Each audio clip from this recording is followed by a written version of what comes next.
Hey everyone, welcome to the From the Shadows podcast. I am your host, Shane Grove. And before we get into this ghostly episode today, I want to remind everybody that if you want to find out more about the From the Shadows podcast, you can go to FromTheShadowsPodcast.com. There's links to all of our socials, TikTok even, although I do not dance on there. But you can find our Facebook pages, the From the Shadows podcast, and our forum page, After the Shadows. You can find our Instagram, and if you want to get a hold of me or follow me on Instagram, it's Shane Grove Author on Instagram. And through the website, you can hit our contact button and send me an email. And especially if you've got an experience or something that you want to come on and share, we'd love to hear it, and we'd love to have you on. Because not all the times do we get guests in the way that we got today's guest. He was lucky enough or unlucky enough to answer a post that our producer Phil put up in in the local town where they're from, asking if anybody had any paranormal experiences, and I'm glad that he did. So DJ from Ashland, Ohio, Phil's now home. Welcome to the From the Shadows podcast. Thank you. So, I never know when when we put stuff out there and people respond, what kind of stories we're going to get. But I will tell you that I can't wait for our audience to hear what is going on at your house, because it hits so many chords with me that I just was like, okay, I can't wait.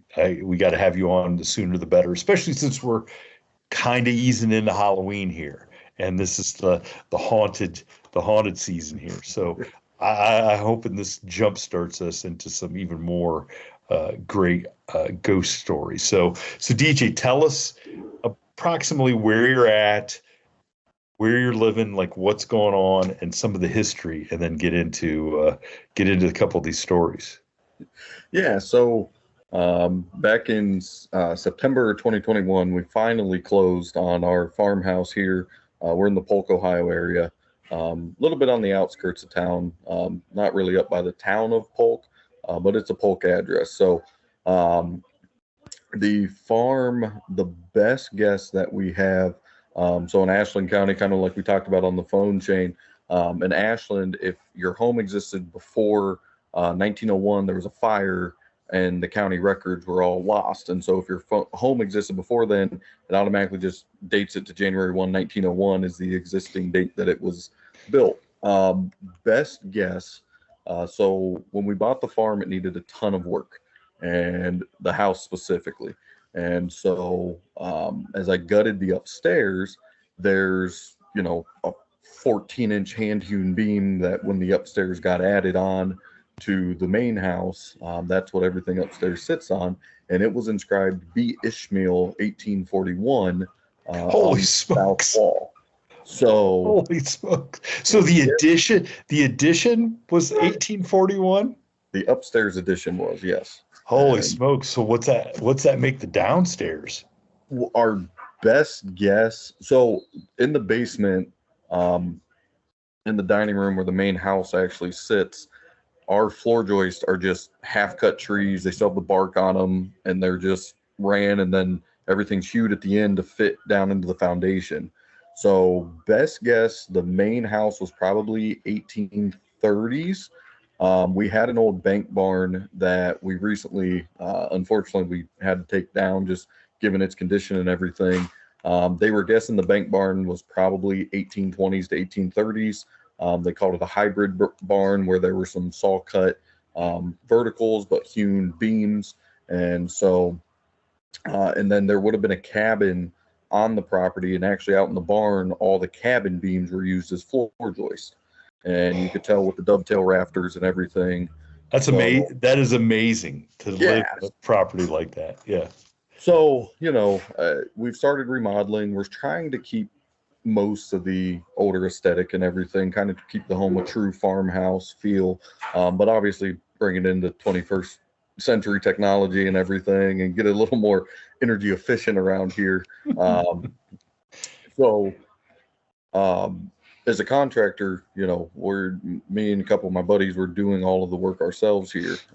And so, we found a lot of the really cool upstairs. So when they did the addition, it was the first time that I'd really seen something like this. So we just called them floating joist, where there's 4x4s from the original roof line.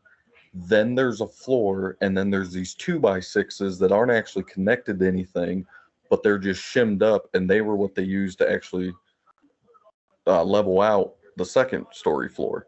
So when you go up my stairs, there's this like 16-inch wide piece of trim that covers that 14-inch beam and all these extra joists and everything to get to the floor bottom. So yeah, I mean, it's an old house.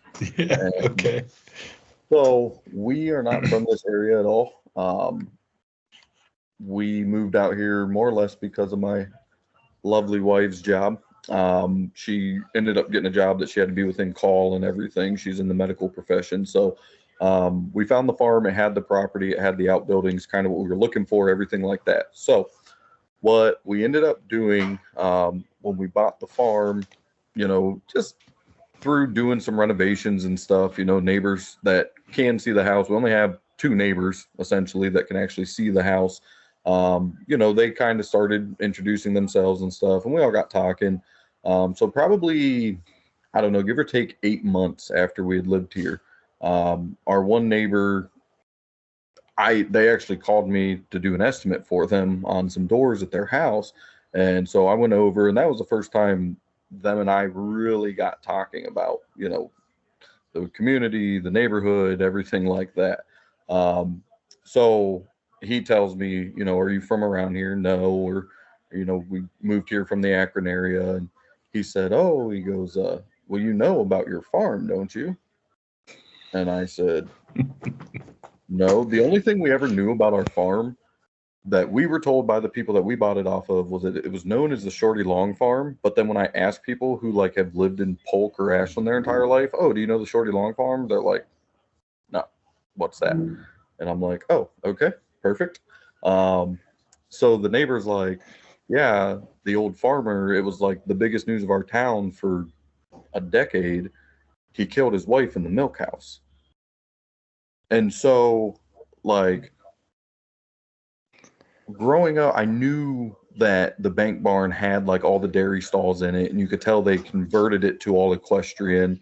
But there's a small white block building, and it makes sense where it's located and stuff. They were basically using as a very small milk house. And so the story went that the farmer apparently murdered his wife in the milk house, left, and then called the police the next morning and claimed to have came home and found her. I guess for years, because back when he did it, there wasn't the technology and stuff that they have now. So his cousin, apparently, what I was told, the cousin gave him an alibi. He got out of everything. And then essentially fast forward decades, on his deathbed, he essentially admitted everything and came out clean that, yes, he was the one that murdered her. She was killed in the milk house. Obviously, they found her. And like, I wish it was light out because I'd actually walk you out to that building so you could kind of see, because there's like this really weird man door, and like in the bottom, it's like very discolored. Then it almost looks like rust, and like part of me thinks that it's still blood. Yes. Do you know the approximate time frame when this took place? I do not. My neighbor's probably, I'm going to say late 40s, and he said he was like 10 or 12 when this happened, so probably 30 years ago. Holy smokes. Yeah. Okay, that has to be something that could be researched a little bit. And yeah, I mean, I don't know. He might be older than that. Maybe it was 40 years ago. I don't know. I know it, like, it's not like he's like an old school farmer by any means. Not like he's 90. You know what I mean? Yeah, exactly. Yeah, like, remember something from the 30s. Right, exactly. Okay. No, this was like not as long ago as you would think. And so, yeah, so, he tells us that story. I come home, I tell my wife, like, hey, apparently there was a murder here. And of course, her initial reaction, oh, we're selling the farm. I'm like, well, I think it'll be okay. So over the next year, as we started redoing stuff and doing things, there were some weird things that would happen. We'd hear, like, I remember the one. So the very, guess I should back up a little bit. Like the very first week that we lived here, we had two bats get in the house, and we're like, where the hell are these bats coming from? Like, this is weird. Didn't think nothing of it, whatever. They got in, we got rid of them. Cool. The one night we were sitting in the living room and we thought we heard somebody walking upstairs, and we're like, that's really odd. And I'm chalking all of this stuff up to it's an old farmhouse. This is what's going to happen. It needs fixed up. We know this. Creaks, cracks, whatever is what it is. So, I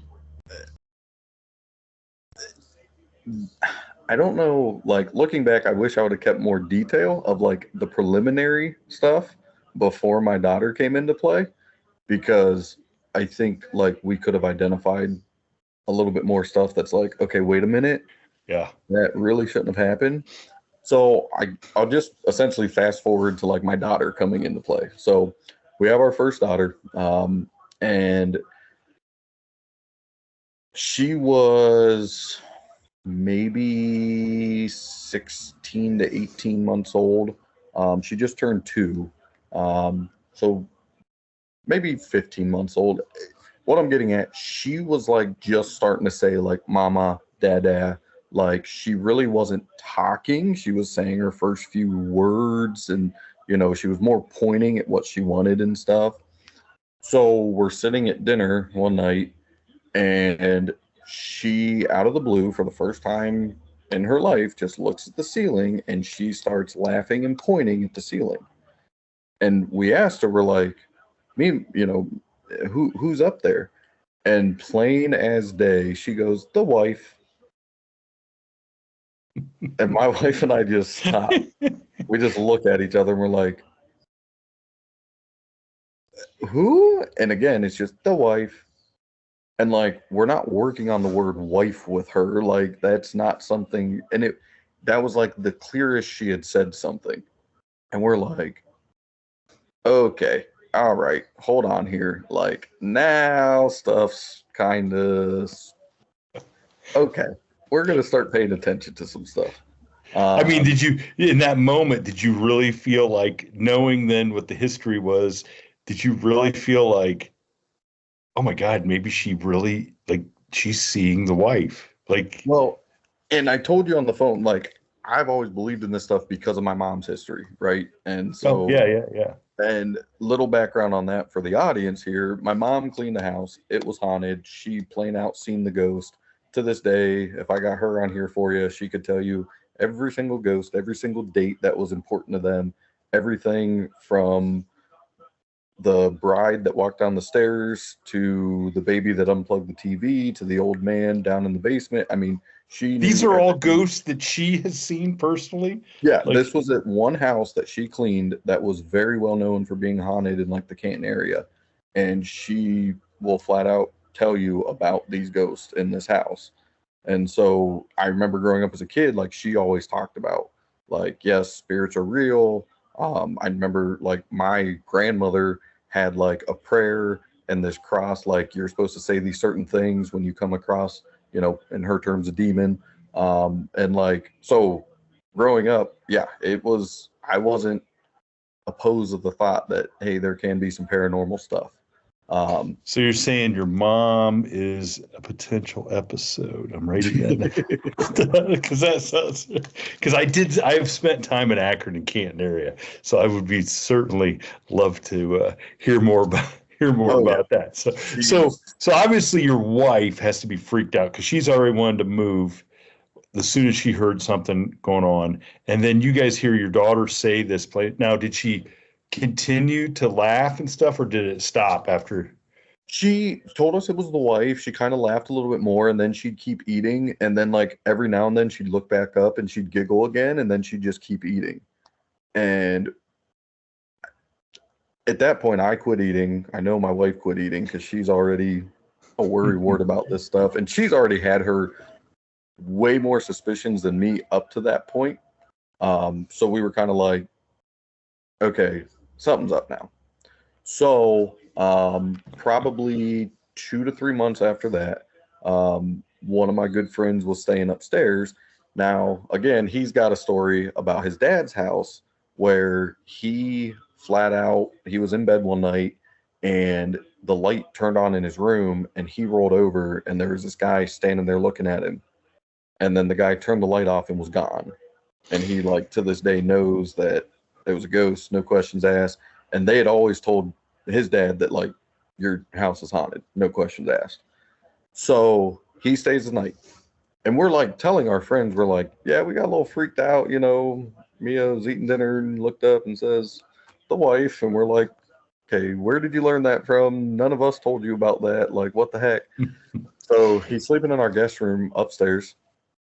And the next morning I come down and he's out on the couch and he looks exhausted. And I'm like, are you good? And he's like, yeah, never sleeping up there again. And I'm like, what are you talking about? He's like, dude, rolled over. Somebody's staring at me in the doorway.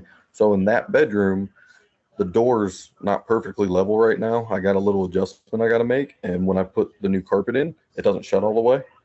So he said that he, like, rolled over at like 1 o'clock in the morning. And he said, like, he woke up and he could feel somebody staring at him. And he just looked out the door and he said there was someone just standing there plain as day looking at him. And did he know if it was a woman or a man, or he just?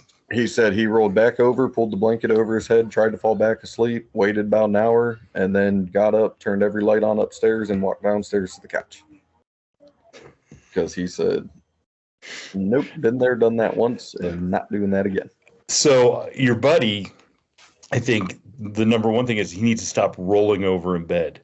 If he feels like somebody's on the other, just ignore it and it'll go away. Quit rolling over in bed. Holy smokes. Okay. So, probably within the next, I'd say, month or two, daughter really started walking, really started playing. And the one night we're sitting in our living room. So I recently, like, opened up the living room. I'd taken a wall out and stuff over last winter. And so she's in here playing and we're all sitting here and she randomly, like, goes over. So we have the old bedroom closet door is in our living room. You can see it right there. Oh yeah. So we had put, like, all our trim and stuff in there, all our extra trim that we couldn't reuse, like baseboards and stuff, in case I get it somewhere in the house I need it. Because it's like a closet. I mean, for everybody that couldn't see that's not watching on YouTube, it's a closet that goes under the stairs, right? Yes. So okay. Our stairs are right there, and then that makes it even door, creepier. Yeah, that closet door is right there. And so there used to be a wall, like, right. I don't know how to show you, but this used to be two separate rooms. There was our very small living room and then the bedroom. Okay. And so we took that wall out to open up this living room, and we did not use that bedroom for anything other than we had our dogs in there for probably the first year that we lived here, and then we moved them out. There's, like, an in-law suite addition because it's an old farmhouse. They'd run out of room and had another room. So, but that was really it. And there was, like, on the wall, like, these almost lantern style, very old school lights. And that was it. And they didn't work in that room. So that closet is the only room we didn't tear, like, all the old flooring or anything out of, because we're like, it's closet, it's going to be covered up. It's something I'll worry about down the road as we get the main part of the house done how we want it.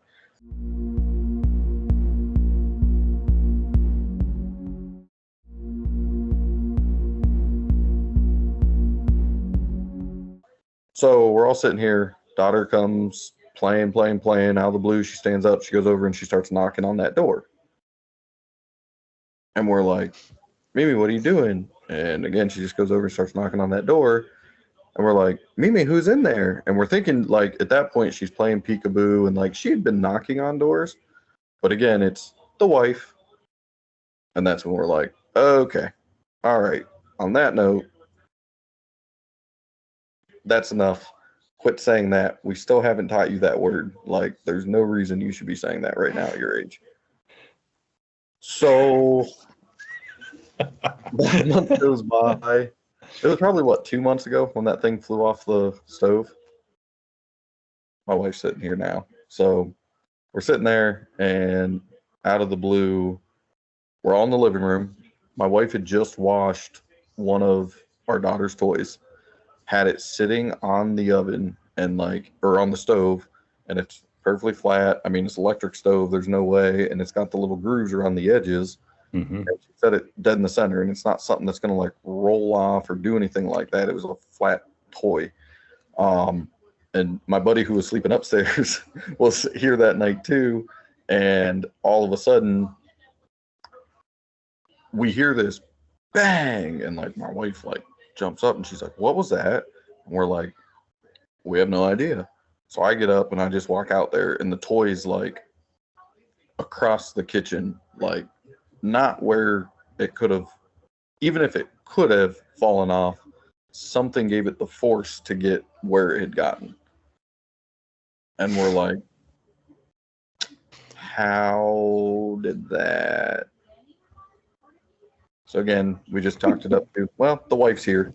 And so it's not really a joke, but it's kind of starting to become a joke for us. Like anytime something weird happens, we're like, oh yeah, that's just the wife. Don't worry about her. And so, and I guess technically last night, yeah, because so my buddy again was here helping me.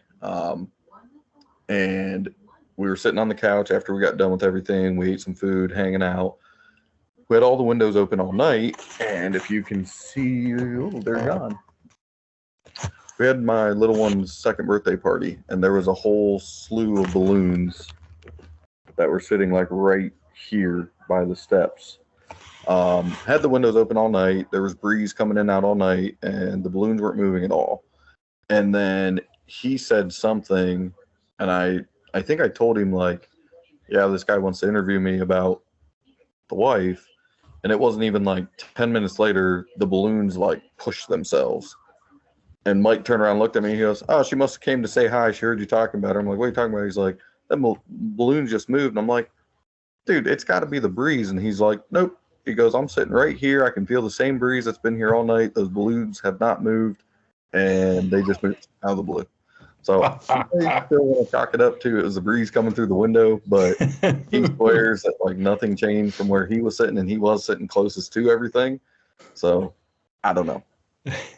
But so okay, and I had to ask you this: why you guys didn't quiz your daughter when she was, saying the wife? Like, I mean, to me, the first thing I would have been like is, well, what is she doing to make you, to make you laugh? Is she, did she tell you to say the wife? Because she, in this scenario, she obviously heard, okay, assuming it's the wife, heard you ask who it is, and then immediately says, it's the wife. Like, she had to have told your daughter, told your daughter that if your daughter did not know that word, I mean, she had to have told her. Sorry, like as I'm sitting here, my TV just randomly paused, and I was like, that was my wife.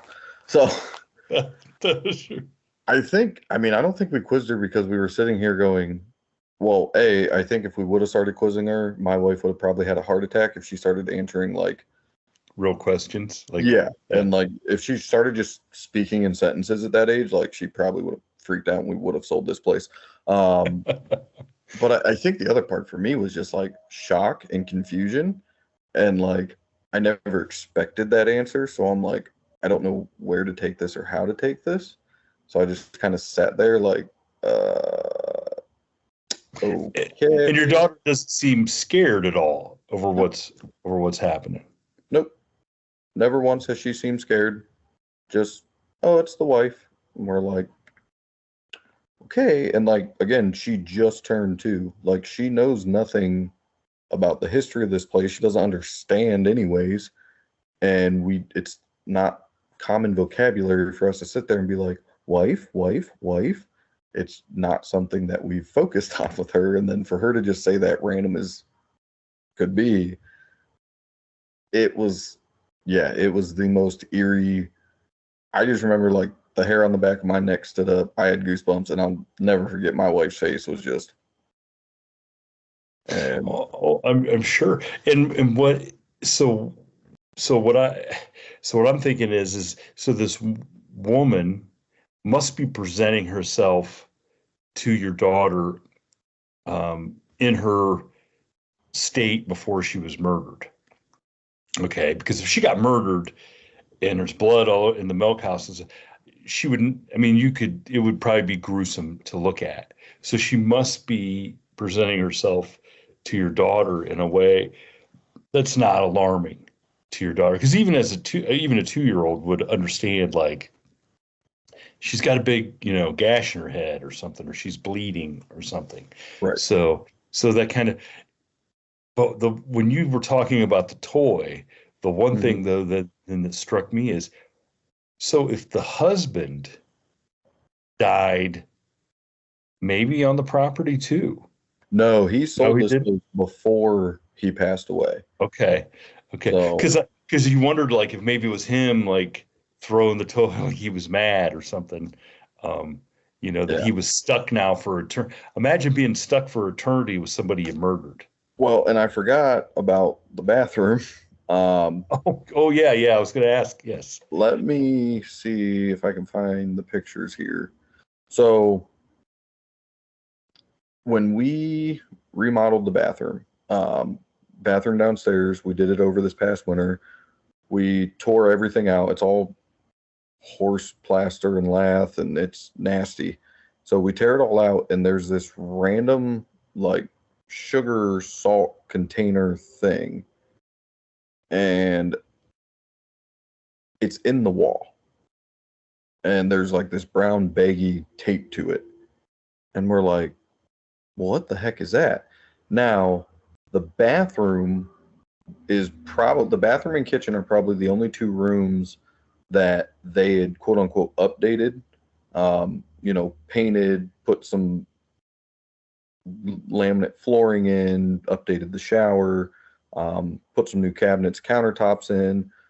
It's not like, we're guessing it was probably updated sometime, I don't know, 80s ish. So we got the bathroom and we're sitting there and we find this thing, and I pulled out of the wall, and that was around the time, and I actually posted a picture on my Facebook, and I asked everybody, I said, what is this? And everyone's like, oh, it's a sugar whatever, and oh, it could be a decanter, and it could be this, could be that.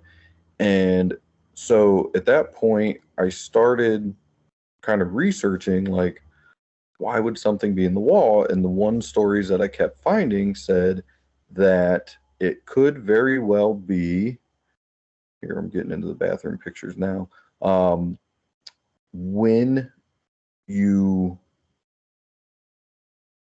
kill someone, or you don't, or if you have a spirit at the house that you know about, what a friend of mine reached out and said, someone probably put that in there to keep someone out of the house, because apparently if you have something that was important to them, you keep it somewhere in the house hidden, and they don't want to disturb it, is what she explained to me. And I was like, that's really odd.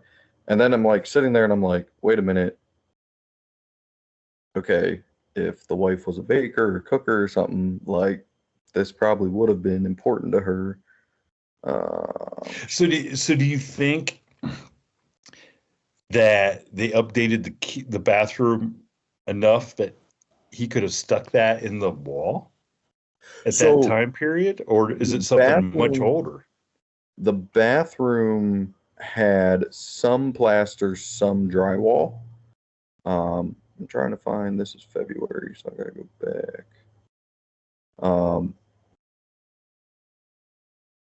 so it very well could have been stuck in there, like, while it was remodeled, because it was on one of the walls that had drywall over top of it.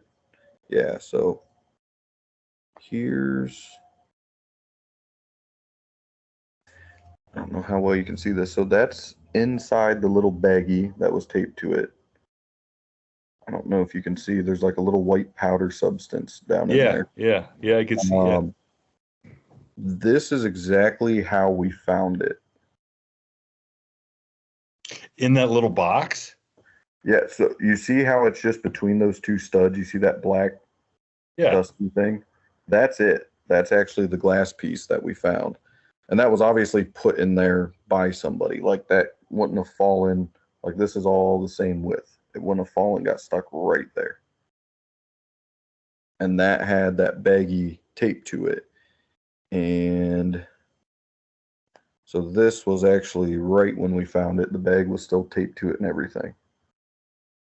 That is kind of weird. And like I had said, like I've seen a lot of old houses, and that's it cleaned up. That's cool looking.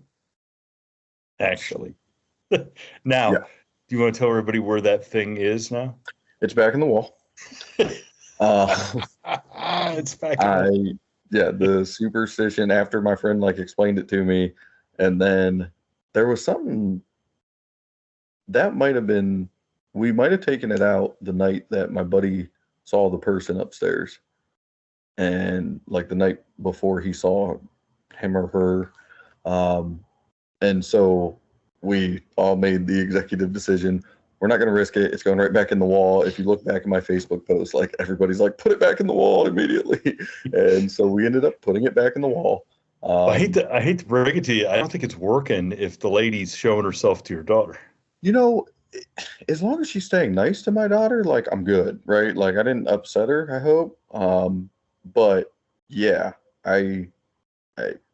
she was showing herself before we found that thing, so I'm hoping that like since we put it back, she's like found it and she's happy she still has it. I don't know, but yeah, it's back in the wall.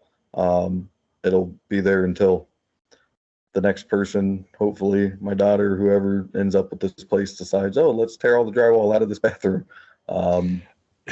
Yeah. Are you going to at least leave an explanation as to what it is? We typed a note. I typed a note up and, kind of put like my family's history, who all was here. In fact, in our living room that we redid too, there's a hand beam that acts as one of the main floor joists. And my daughter's handprint is on that with her initials in the year that we did this room. So in that letter, I referenced that.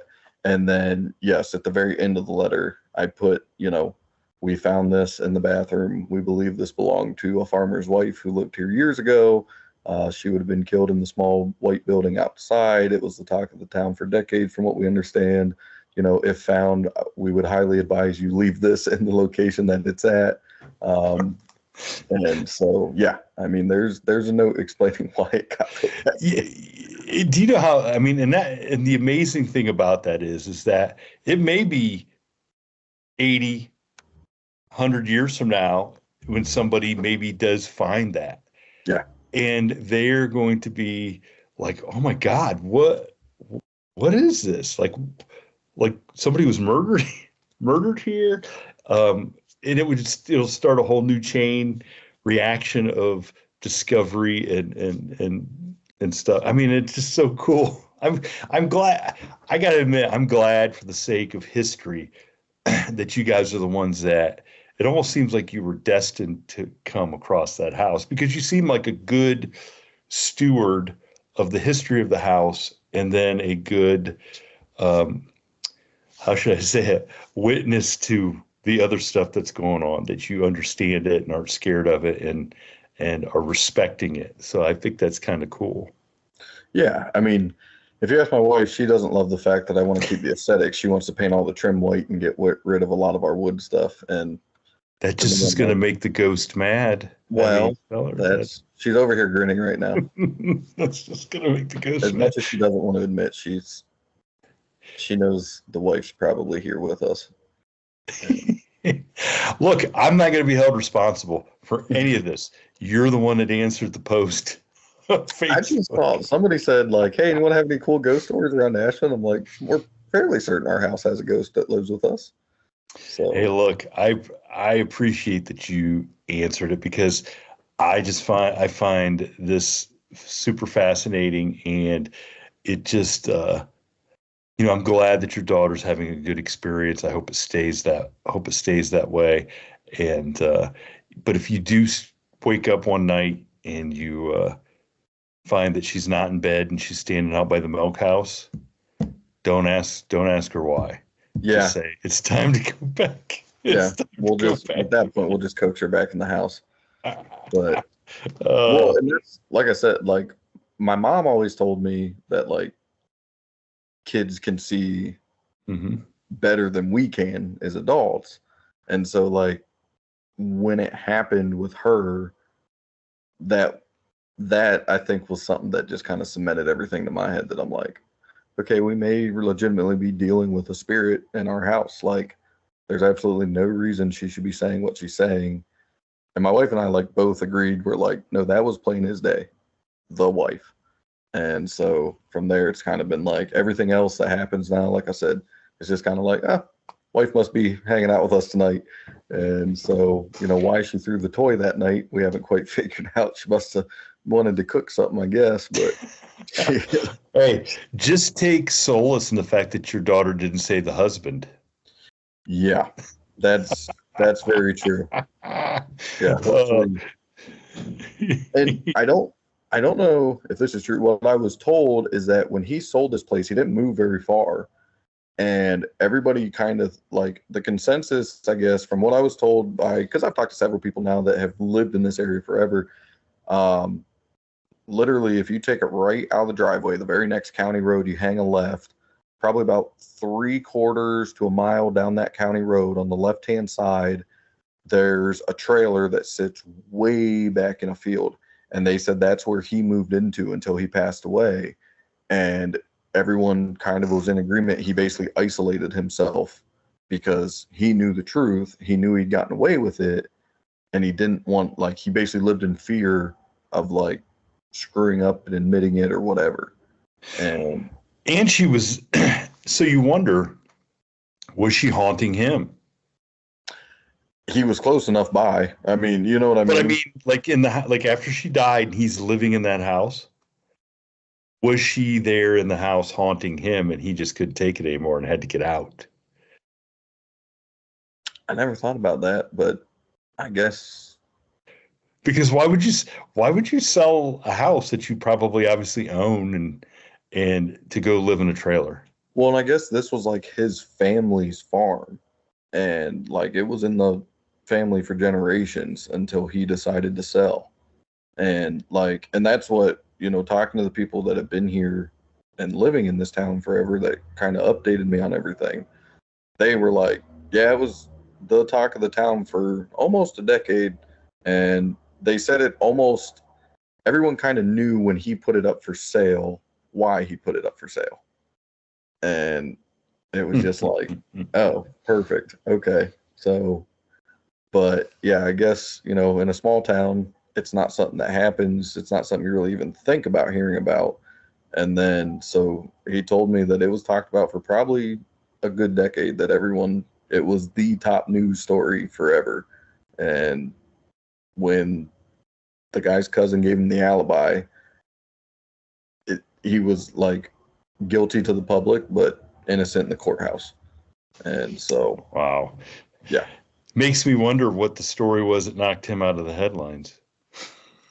That you'd have to ask the neighbor because I got no idea. I got no idea. Well, DJ, thank you so much for answering that Facebook post. Thank you for taking some time out this evening and you guys sharing the story. And I hope the haunting continues to be kind of friendly.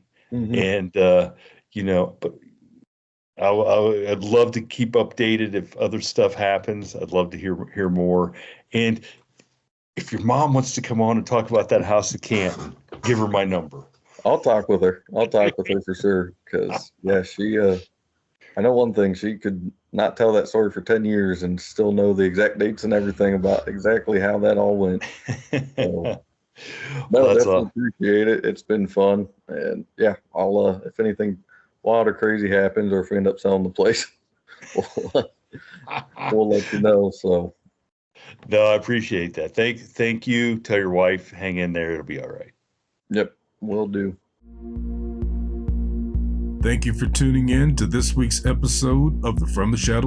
Until next time, never shy away from the darkness or what may be lurking in the shadows. We are out.